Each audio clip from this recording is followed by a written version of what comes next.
नमस्कार दोस्तों, इस वीडियो में आप सीबीएसई बोर्ड के द्वारा आयोजित की गई सीटेट दिसंबर 2021 के दिनांक 21 जनवरी 2022 शिफ्ट के पेपर के हिंदी पार्ट का कंप्लीट सॉल्यूशन देखने जा रहे हैं। सीबीएसई बोर्ड के द्वारा प्राइमरी स्तर में सीटेट दिसंबर 2021 में ऑनलाइन मोड में कुल 23 शिफ्टों में पेपर का आयोजन किया गया था, जिसमें से ये अंतिम शिफ्ट यानी 23वें शिफ्ट का पेपर है। अगर आप इसके पहले के सभी शिफ्टों के कंप्लीट पेपर सॉल्यूशन के साथ साथ सीटेट अपर प्राइमरी के सभी शिफ्टों के कंप्लीट पेपर सॉल्यूशन को डिटेल में देखना चाहते हैं, इसके अलावा सीटेट में पूछे जाने वाले सभी सब्जेक्ट्स के कंप्लीट पेडागोजी को डिटेल में पढ़ना चाहते हैं, तो इस वीडियो के बाद इस वीडियो का डिस्क्रिप्शन जरूर चेक करिएगा। और अगर आप चैनल पर पहली बार विजिट कर रहे हैं तो इसको सब्सक्राइब करते हुए बेल आइकन को जरूर प्रेस कर लीजिएगा सीटेट, यूपी टेट और सुपर टेट की बेहतरीन तरीके से तैयारी करने के संदर्भ में। चलिए दोस्तों, आज के इस महत्वपूर्ण वीडियो को शुरू करते हैं। दोस्तों, प्रश्न संख्या 91 से 99 तक एक पैराग्राफ आधारित प्रश्न पूछे गए थे। पैराग्राफ आप अपने स्क्रीन पर देख पा रहे होंगे। सीटेट की परीक्षा में इस शिफ्ट के पेपर में पहली बार इतनी अप्रत्याशित गलती सीबीएसई बोर्ड के द्वारा की गई थी, जिसके बारे में जान के आपको खुद आश्चर्य होगा। इस पैराग्राफ पर आधारित 9 प्रश्न पूछे गए थे और 9 के 9 प्रश्न इसमें गलत पूछे गए थे। हुआ मामला ये था कि ये पैराग्राफ देखिए, ये गांधी जी पर आधारित और देशभक्ति पर आधारित ये पैराग्राफ था, लेकिन जब इसके प्रश्न को आप देखेंगे तो इसके प्रश्न बिल्कुल इस पैराग्राफ से मेल नहीं खाते थे। इस वजह से इस पैराग्राफ पर आधारित ये प्रश्न ही नहीं थे। इसलिए जितने भी प्रश्न पूछे गए थे, 9 के प्रश्न के सापेक्ष अभ्यर्थियों को कॉमन अंक दिया गया था, क्योंकि ये पूरा पैराग्राफ और इस पर आधारित प्रश्न ही गलत पूछे गए थे। स्क्रीन पर आप देख पा रहे होंगे दिनांक 21 जनवरी 2022 शिफ्ट का और पेपर 1 यानी प्राइमरी स्तर का हिंदी पेपर सीटेट दिसंबर 2021 का रिवाइज्ड आंसर की है ये। और इसमें आप देखिए प्रश्न संख्या 91 से लेकर के 99 तक इस पर आधारित पूछे गए थे और सब पर 9 लिखा गया है रिवाइज्ड आंसर की में, यानी सभी प्रश्नों के सापेक्ष अभ्यर्थियों को कॉमन अंक मिला था, क्योंकि प्रत्येक प्रश्न जो था इसका वह उस पैराग्राफ पर आधारित ही नहीं था, बिल्कुल मेल ही नहीं खाता था। ठीक है, चलिए तो इस पर हम लोग डिस्कस ही नहीं करेंगे, सीधे अगले पैराग्राफ पर चलते हैं। प्रश्न संख्या 100 से 105 तक दिए गए कविता पर आधारित पूछा गया था। गद्यांश या पद्यांश के प्रश्नों को सॉल्व करने की सबसे अच्छी विधि यह है कि सबसे पहले आप प्रश्नों पर जाइए, उसके बाद जब आप पैराग्राफ को पढ़ेंगे तो तुरंत आपको उसका उत्तर क्लिक करेगा। साथ ही 2 से 3 प्रश्न आपको ग्रामर बेस्ड क्वेश्चन पूछे जाते हैं, जिसको सॉल्व करने के लिए पैराग्राफ पढ़ने की आवश्यकता ही नहीं होती है। तो डायरेक्टली अगर आप प्रश्नों पर जाते हैं तो आपका समय भी बचेगा। ठीक है, चलिए डायरेक्टली हम लोग प्रश्नों पर चलते हैं। पहला जो इस पर आधारित प्रश्न पूछा गया था 100 नंबर का, आप अपने स्क्रीन पर देख पा रहे होंगे। पूछा गया है निःसृत शब्द क्या है। तो देखिए पहला ही प्रश्न ऐसा है जिसको सॉल्व करने के लिए आपको पैराग्राफ पढ़ने की आवश्यकता नहीं, यानी कि ग्रामर बेस्ड क्वेश्चन है। निःसृत पूछा गया है, ये कौन सा शब्द है। तो देखिए कुछ ट्रिक्स होते हैं, जैसे कि अगर जहां पर भी जिस भी शब्द में ये वाला र आ गया, नीचे वाला जो र लिखते हैं हम लोग, तो ये हमेशा तत्सम शब्द होता है। ऑप्शन नंबर 1 इसका बिल्कुल सटीक जवाब होगा। ठीक है, चलिए अगले प्रश्न की तरफ चलते हैं। पूछा गया था द्रोणाचार्य शब्द का संधि विच्छेद क्या होगा। तो इसका संधि विच्छेद होता है द्रोण धन आचार्य। ठीक है, द्रोण धन आचार्य, इसका ऑप्शन नंबर 3 इसका बिल्कुल सटीक जवाब हो जाएगा। ठीक है, चलिए आगे बढ़ते हैं। अगला प्रश्न पूछा गया था यहाँ पंचाली से क्या आशा है। इसको सॉल्व करने के लिए पैराग्राफ पढ़ने की आवश्यकता होगी। अगला प्रश्न है पिता को चाहिए था एक योद्धा, यहाँ किस योद्धा की बात हो रही है। 104 नंबर का प्रश्न आप अपने स्क्रीन पर देख पा रहे होंगे। पूछा गया था यज्ञ की अग्नि से कौन उत्पन्न हुआ। और अंतिम प्रश्न है कुरुसभा में उपस्थित द्रौपदी के पतियों को क्या कहा जाता था। टोटल 6 प्रश्न है, जिसमें से 2 प्रश्नों को हमने बिना पैराग्राफ को पढ़े ही देख लिया। ठीक है, बाकी के 4 प्रश्नों को सॉल्व करने के लिए अब जल्दी से कविता को पढ़ लेते हैं। चलिए, दिया गया है क्या परिचय दूं मैं अपना, द्रौपदी, पांचाली, कृष्ण या ज्ञस्यनी। सभी संज्ञाएं विशेषण है या संबंध सूचक। कभी गौर किया है तुमने, मेरा कोई नाम नहीं। द्रोणाचार्य के अपमान का बदला चुकाने को पिता को चाहिए था एक योद्धा। आगे पढ़िए। और धृष्टद्युम्न के पीछे देखिए हमसे एक प्रश्न पूछा गया था कि पिता को योद्धा के रूप में कौन चाहिए था, तो यहाँ पर योद्धा के बाद तुरंत धृष्टद्युम्न की बात आई है। ठीक है, धृष्टद्युम्न के पीछे यज्ञ की अग्नि से औचक ही निरसित मैं, सबको स्तब्ध कर खुद ही प्रयोजन बनती रही आजन्म। सुई की नोक के बराबर भूमि ना पाने वालों के औरस अब तक मुझ पर उंगली उठाते थकते नहीं की। आगे पढ़िए।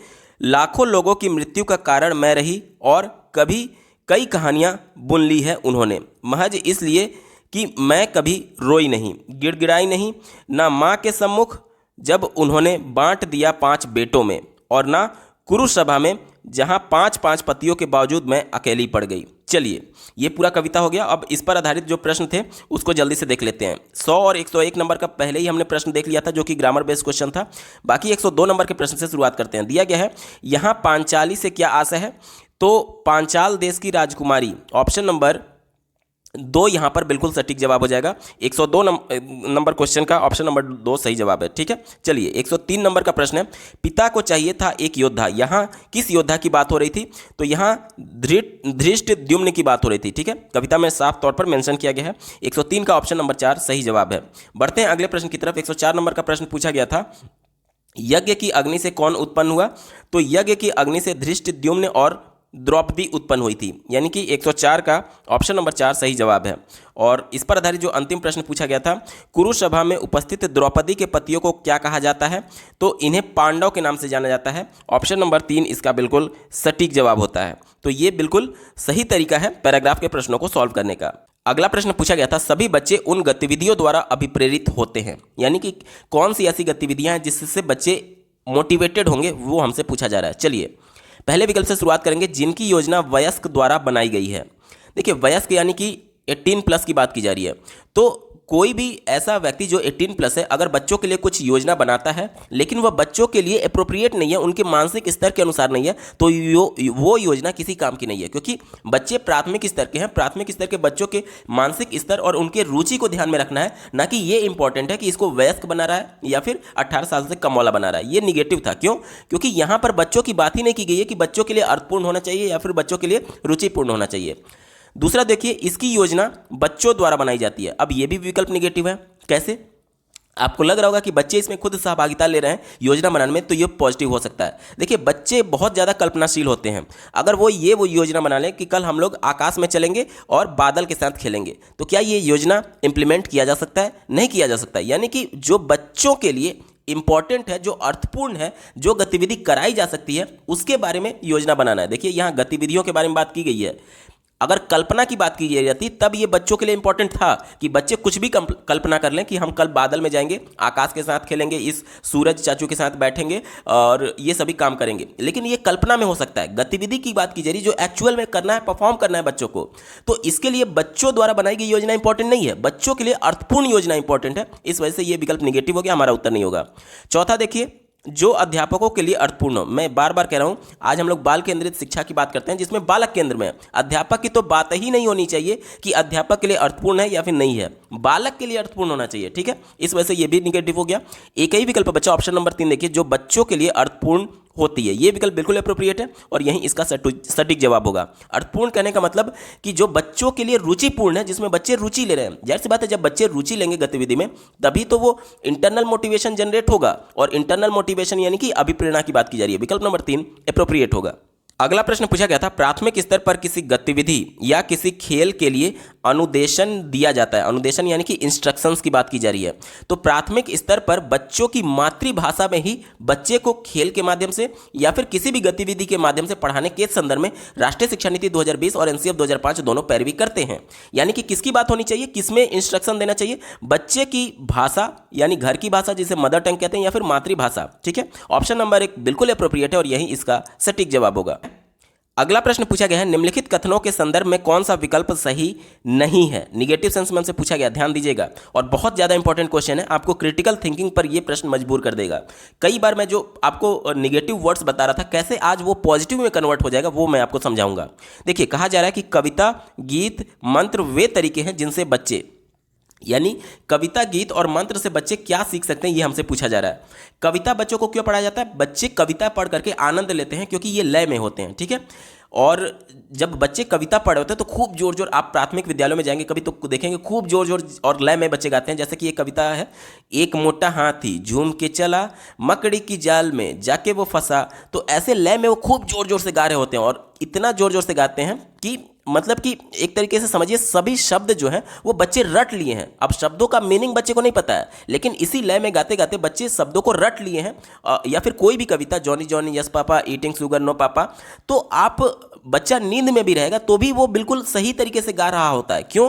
नींद में कहने का मतलब पूरी नींद में नहीं, जैसे कि कभी कभी बच्चे बड़बड़ाते हैं ना नींद में, मतलब आधे नींद में, कच्चा नींद जिसे बोला जाता है, तो उसमें बच्चा सही तरीके से कविता को गा रहा होता है। ये कैसे होता है? उस समय तो बच्चा नींद में है, यानी आधा वो उसका मन जो है वो एक्टिव नहीं था, बावजूद इसके वो चीज़ों को रटा हुआ है। तो रटने के बाद से जो हम, जैसे कि मान लीजिए हमारे लिए ये चीज़ें रटी हुई हैं वयस्क के तौर पर कि सुबह उठ करके हम लोग ब्रश करेंगे, तो आप कुछ भी गतिविधि करने जाइए, आपका पहला ध्यान ब्रश करने पर ही जाता है, शौच करने पर ही जाता है। यानी कि ये क्या है? ये सभी चीज़ें आपकी आदत में आ चुकी हैं, आपको रटा हुआ है। यही काम बच्चों के साथ भी होता है। बच्चे कविता को इतना जोर जोर से और इतना एक ही चीज़ को बार बार रिपीट करते हैं कि वो शब्द उनको रटा जाते हैं, ठीक है, और इस वजह से नींद में भी वो बिल्कुल सही कविता को गा रहे होते हैं। तो पहले विकल्प से शुरुआत करेंगे। पहला दिया गया शब्द एवं वाक्य संरचना रटते हैं, इसी की मैं बात कर रहा था। देखिए आपको लग रहा होगा कि रटना यहाँ पर निगेटिव था, लेकिन नहीं, रटना, रट कर किसी कॉन्सेप्ट को अगर रट करके बच्चा सीख रहा है तो वो निगेटिव है। लेकिन कविता की अगर बात की जाए तो कविता बच्चे लय में गा रहे हैं और गाते गाते वो सभी शब्द उनको रट गए हैं। यही चीज़ मैं आपको समझा रहा था कि रटने की वजह से ही वो नींद में होने के बावजूद भी उस कविता को बिल्कुल सही गा रहे होते हैं।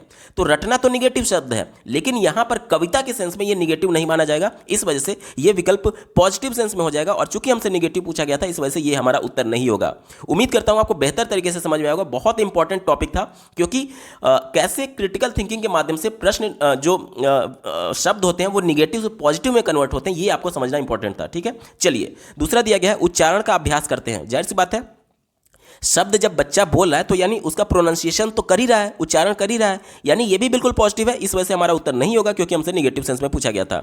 चौथा देखिए, शब्द संपदा बढ़ाते हैं, यानी कि जितने कविता बच्चे पढ़ेंगे, जितने गीत बच्चे गाएंगे, जितने मंत्र बच्चे पढ़ेंगे, उन सब के माध्यम से नए नए शब्दों के बारे में बच्चे जान रहे हैं, यानी कि बच्चों की वोकैबुलरी, शब्द संपदा बढ़ रही है। ये भी पॉजिटिव था, इस वजह से हमारा उत्तर नहीं होगा। एक ही विकल्प बचा, ऑप्शन नंबर 3 देखिए, विषय वस्तु के माध्यम से व्याकरण सीखते हैं। अब देखिए, कविता बच्चों को व्याकरण सिखाने के लिए नहीं पढ़ाया जाता है।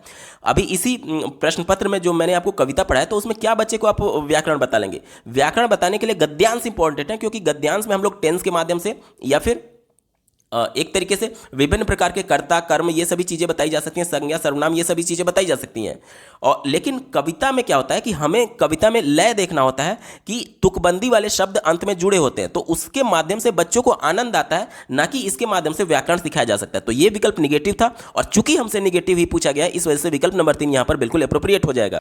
अगला प्रश्न पूछा गया था, शिक्षक बच्चों का आकलन करता है क्यों?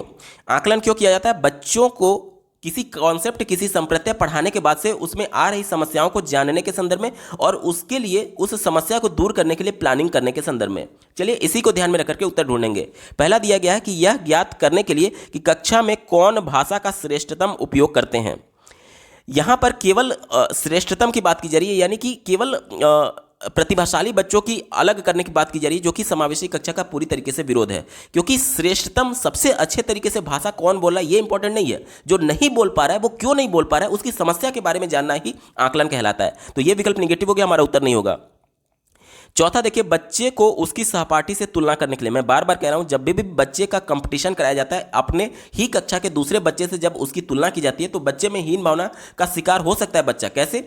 आज हम लोग समावेशी कक्षा की बात करते हैं, जिसमें प्रतिभाशाली बालक भी है, बहुत कमजोर बालक भी है, सामान्य बालक भी है। इसके अलावा अधिगम अक्षमता से जूझ रहा बालक भी है, जैसे कि डिसलेक्सिया, डिस्कैलकुलिया, डिस्ग्राफिया। इसके अलावा शारीरिक अक्षमता, जैसे कि दृष्टिबाधित, श्रवण बाधित और मुख बाधित, सभी बच्चे एक ही कक्षा में हैं। तो कैसे संभव है कि सभी का एक ही मानक के तौर पर तुलना किया जा सके? सबकी जरूरतें अलग हैं, सबकी जरूरतों के हिसाब से बच्चों का अधिगम कराया जाना चाहिए। यानी किसी भी बच्चे का अगर आप कंपटीशन कराएंगे एक दूसरे से, तो मान लीजिए जो बहुत कमजोर बच्चा था, जिसका बहुत प्रतिभाशाली से आपने कंपटीशन करा दिया, तो बच्चा तो वैसे ही नहीं सीख पा रहा था। अब जब नंबर्स की कंपेरिजन की जाएगी पूरी कक्षा के दौरान, तो उससे क्या होगा कि बच्चे और हीन भावना का शिकार हो जाएंगे कि एक तो मैं पहले से नहीं सीख पा रहा हूं, अब मेरी और बेइज्जती की जा रही है। तो ये विकल्प हमेशा निगेटिव होता है जब हम लोग तुलना करते हैं। ठीक है, ये विकल्प निगेटिव हो गया। अब मैंने जानबूझ करके दूसरे और तीसरे विकल्प को छोड़ा हुआ था। अब आपको समझने में आसानी होगा कि इन दोनों विकल्पों में एप्रोप्रिएट कौन सा है। देखिए, पहले मैं विकल्प 2 की बात करता हूं।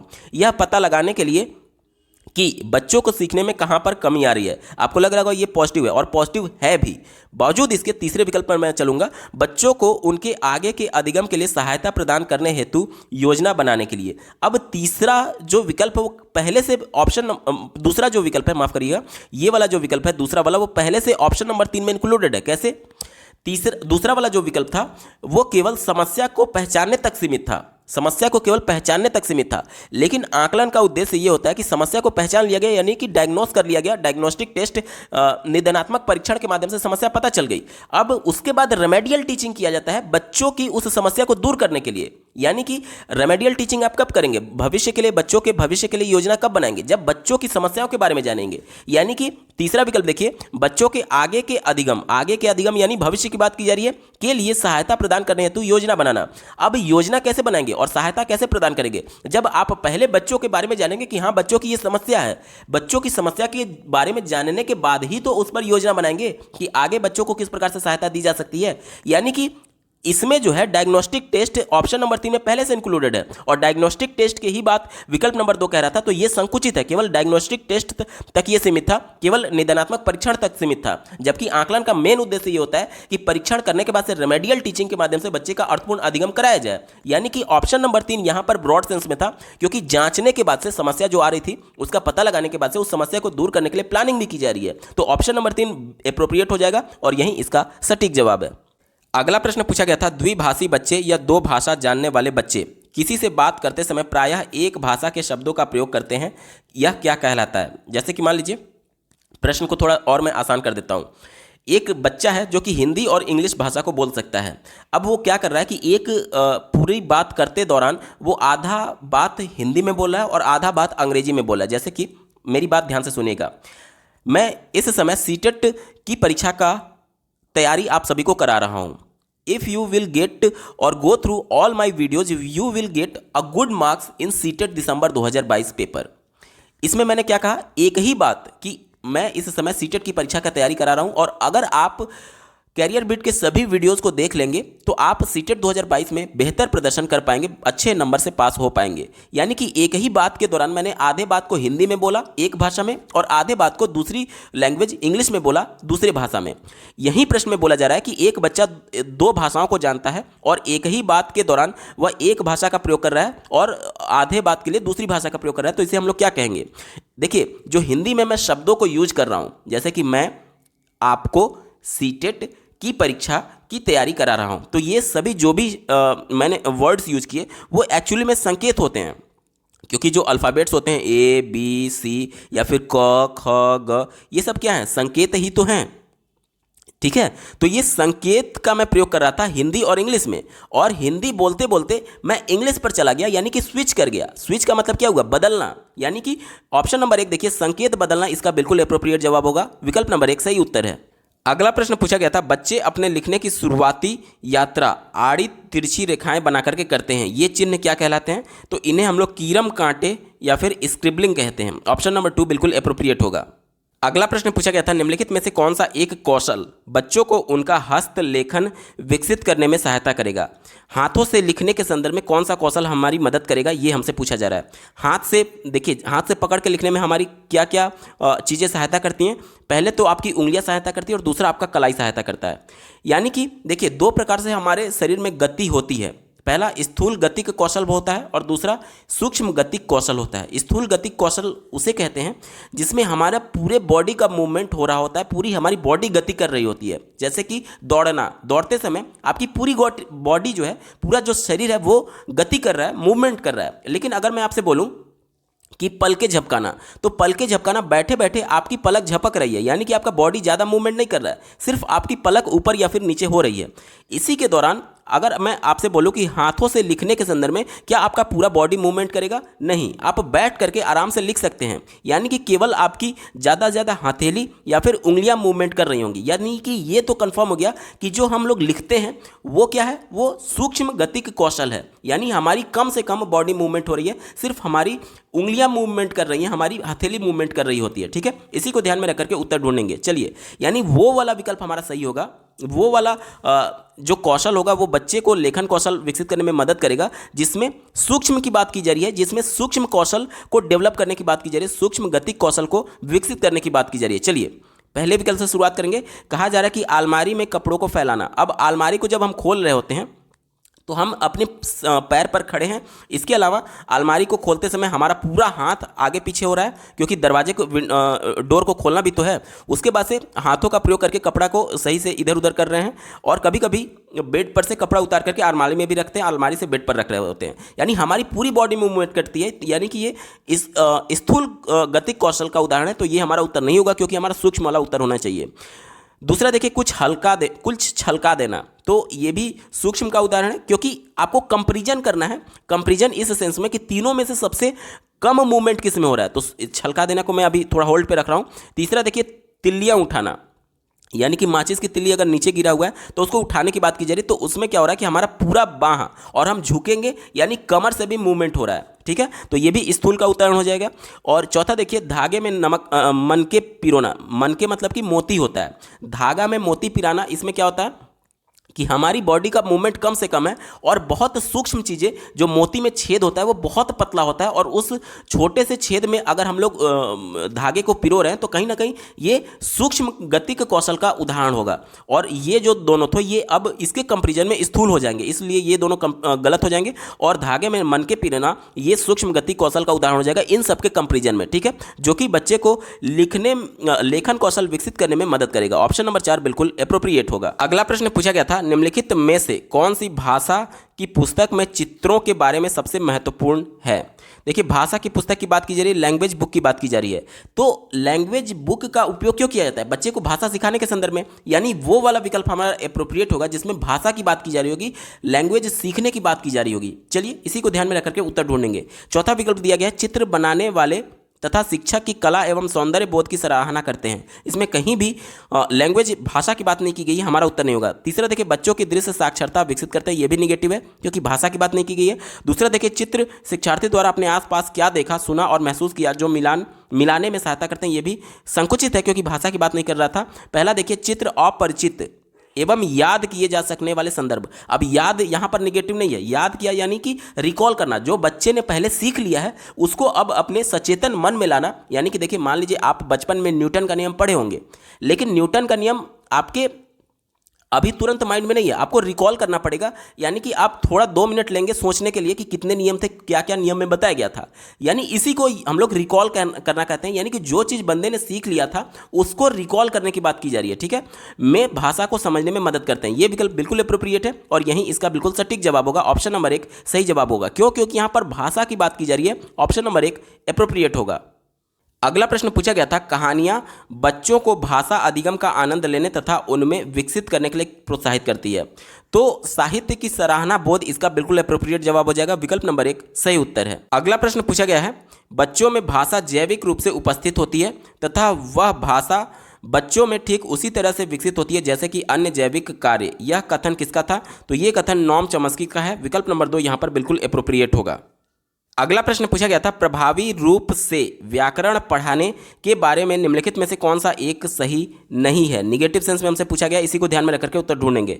पहले विकल्प से शुरुआत करते हैं। कहा जा रहा है कि वास्तविक संप्रेषण के रूप में प्रस्तुत करना, यानी कि जो बातचीत की जा रही है, जैसे कि इंग्लिश मीडियम में स्कूलों में आप देखेंगे कि बच्चे को इंग्लिश का ही इन्वायरमेंट दे दिया जाता है, तभी बच्चे इंग्लिश बोल पाते हैं। यानी कि जो वो कम्युनिकेट कर पा रहे हैं वहाँ पर भी बच्चे को व्याकरण सिखाया जा रहा है कम्युनिकेशन के दौरान ही। क्यों? क्योंकि इंग्लिश वहाँ के जो टीचर्स होते हैं वो भी इंग्लिश में कम्युनिकेट कर रहे होते हैं। यानी कि इंग्लिश को सही तरीके से, व्याकरणिक दृष्टि से इंग्लिश सही तरीके से उनके टीचर के द्वारा कम्युनिकेट किया गया, और उसी का अनुकरण करते करते धीरे धीरे बच्चा भी इंग्लिश में कम्युनिकेट करना सीख जाता है। यानी कि व्याकरण का नियम उसके टीचर के द्वारा जो हम लोग कम्युनिकेट कर रहे हैं उसके माध्यम से भी पढ़ाया जा सकता है। इस वजह से ये पॉजिटिव सेंस में था, हमारा उत्तर नहीं होगा क्योंकि हमसे निगेटिव पूछा गया था। दूसरा देखिए, संदर्भों के अनुसार व्याकरण के प्रासंगिक नियम बताना, यानी कि जो कुछ भी कहानी बच्चे को बताया जा रहा है तो कहानी के माध्यम से ही, संदर्भ के माध्यम से ही बच्चे को व्याकरण पढ़ाया जा सकता है। जैसे कि एक समय में एक राजा था, बच्चे को बताया जा सकता है कि ये पूरी कहानी पास्ट टेंस में चल रही है क्योंकि घटनाएं घटित हो चुकी हैं, और इसमें सब्जेक्ट बताया जा सकता है, वर्ब बताया जा सकता है। ये सभी चीज़ें कहानी के माध्यम से ही बच्चे को बताई जा सकती है, जो कि व्याकरण का पार्ट था। ये भी बिल्कुल अप्रोप्रिएट है, पॉजिटिव था, इसलिए हमारा उत्तर नहीं होगा क्योंकि हमसे निगेटिव सेंस में पूछा गया था। तीसरा देखिए, वास्तविक जीवन में संप्रेषण के समान अभ्यास करने के अवसर देना। वास्तविक जीवन से जुड़ा हुआ ये मामला है, जो कि बिल्कुल सही होगा क्योंकि एनसीएफ 2005 बच्चों के वास्तविक जीवन से विद्यालय को बाहरी जीवन से जोड़ने की बात करता है। इस वजह से ये भी अप्रोप्रिएट है, पॉजिटिव है, इसलिए हमारा उत्तर नहीं होगा क्योंकि हमसे निगेटिव सेंस में पूछा गया था। एक ही विकल्प बचा, ऑप्शन नंबर 4 देखिए, नियमों को रट कर और अभ्यास करके व्याकरण सीखना, ये विकल्प निगेटिव है। यहाँ पर जो रटना है वो निगेटिव सेंस में है, और चूंकि हमसे निगेटिव सेंस में पूछा गया था इस वजह से ऑप्शन नंबर 4 सही उत्तर होगा। अगला प्रश्न पूछा गया था, निम्नलिखित में से किस पर साक्षरता अर्जित करने में कुशलता होनी चाहिए। ध्यान से समझिएगा, कुशलता की बात की जा रही है, यानी कि साक्षरता अर्जित जो इमरजेंट लिटरेसी होता है, यानी कि शुरुआती साक्षरता जिसे हम लोग बोलते हैं, उसमें क्या होता है कि बच्चे पढ़ लें और अपने आप को एक्सप्रेस करने के लिए बोल लें, ये होता है। ठीक है, तो इसका अर्थ क्या होगा, इसका उत्तर क्या होगा। देखिए, पहला दिया गया ध्वनि विज्ञान संबंधी जागरूकता एवं प्रवाहता। ध्वनि मतलब कि वर्ण की बात की जा रही है, क ख ग घ ABCD, ये सभी वर्णों की बात की जा रही है। तो केवल भाषा केवल वर्णों तक सीमित नहीं है, भाषा में वर्णों को मिलाकर के शब्दों की बात की जाती है, तो ये केवल वर्ण की बात कर रहा था, इस वजह से हमारा उत्तर नहीं होगा। दूसरा देखिए, दृश्य शब्दावली या प्रतिमान पहचान, तो ये केवल शब्दों की बात कर रहा है। अब शब्द को मिलाकर के वाक्य बोला जाता है, जैसे कि मैं आपसे कम्युनिकेट कर रहा हूं, तो ऐसा थोड़ी कि केवल वर्ण का प्रयोग कर रहा हूं, वर्णों से मिलकर के शब्द बन रहे हैं और शब्दों से मिलकर के वाक्य बन रहे हैं, तो ये केवल शब्दों की बात कर रहा था, हमारा उत्तर नहीं होगा। चौथा देखिए, शुद्धता एवं ध्वनि विज्ञान के संदर्भ में, तो एक्यूरेसी की बात की जा रही है और एक तरीके से ध्वनि विज्ञान की बात की जा रही है, यानी कि वर्णों की बात की जा रही है, तो ये भी काफ़ी हद तक संकुचित है। लेकिन अगर बात करें विकल्प नंबर 3 की, अर्थापान करना और भाषा की समझ, अब अर्थापान यानी कि अर्थ को समझने के सेंस में है, और भाषा की समझ की बात की जा रही है। तो भाषा के 4 कौशल जो होते हैं, सुनना, बोलना, पढ़ना और लिखना, तो भाषा में ये ब्रॉड सेंस में, और इसमें चारों कौशल आ गए, यानी कि आप सुन रहे हैं तो शब्दों को भी सुन रहे हैं, वाक्यों को भी सुन रहे हैं और वर्णों को भी सुन रहे हैं। ठीक है, तो ये पूरा एक ब्रॉड सेंस में, और चूंकि प्रश्न हमसे पॉजिटिव सेंस में ही पूछा गया था, इस वजह से विकल्प नंबर 3 एप्रोप्रिएट होगा। अगला प्रश्न पूछा गया है, शिक्षा में भाषा अधिगम की प्रक्रिया को बढ़ावा देने के लिए तकनीकी का प्रयोग करना क्या कहलाता है।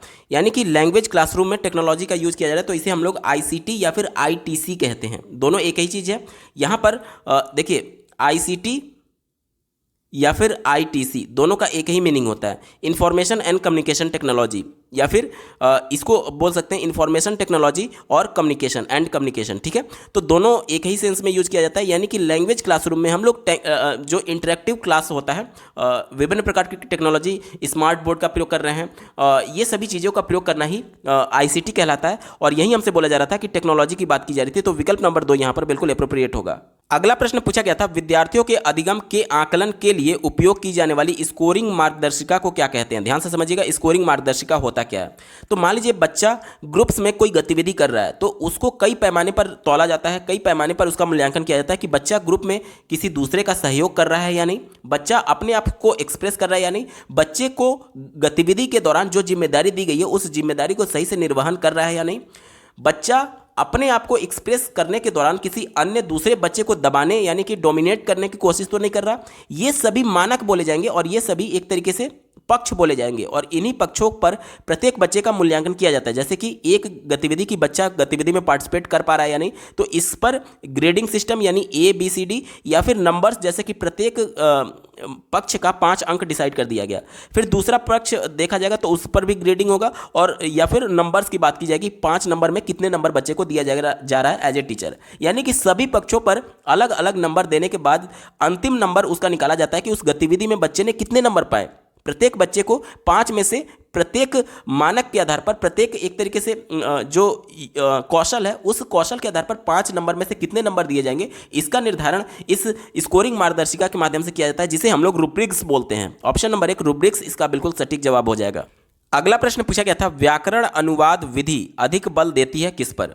तो व्याकरण अनुवाद विधि को इंग्लिश में हम लोग ग्रामर कम ट्रांसलेशन मेथड बोलते हैं। इसमें क्या होता है कि हम लोग जो कठिन वर्ड्स हैं उसको ट्रांसलेट कर रहे होते हैं और ग्रामेटिकली बिल्कुल एक्यूरेट बोल रहे होते हैं। ठीक है, तो एक्यूरेशन क्या है, ये शुद्धता है। तो ऑप्शन नंबर 1 देखिए, व्याकरण अनुवाद विधि किस पर बल देती है, ये शुद्धता पर बल देती है। ऑप्शन नंबर 1 बिल्कुल सही जवाब हो जाएगा। दोस्तों, ये पेपर पूरा सॉल्व हो चुका है। आपको ये वीडियो कैसा लगा कमेंट के माध्यम से जरूर बताइएगा, क्योंकि आपका एक कमेंट मुझे मोटिवेट करेगा ऐसे ही महत्वपूर्ण वीडियो लाने के संदर्भ में। अगर आप अपर प्राइमरी के साथ साथ प्राइमरी सीटेट दिसंबर 2021 के सभी शिफ्टों के कंप्लीट पेपर सोल्यूशन को डिटेल में देखना चाहते हैं, इसके अलावा सीटेट में पूछे जाने वाले सभी पेडागोजी, सभी सब्जेक्ट्स के कंप्लीट डिटेल में पढ़ना चाहते हैं, तो इस वीडियो के बाद इस वीडियो का डिस्क्रिप्शन जरूर चेक करिएगा। और अगर आप चैनल पर पहली बार विजिट कर रहे हैं तो इसको सब्सक्राइब करते हुए बेल आइकन को जरूर प्रेस कर लीजिएगा, सीटेट, यूपीटेट और सुपर टेट के बेहतरीन तरीके से तैयारी करने के संदर्भ में। इस वीडियो को देखने के लिए आपका बहुत बहुत धन्यवाद। भगवान करे आपका दिन शुभ हो।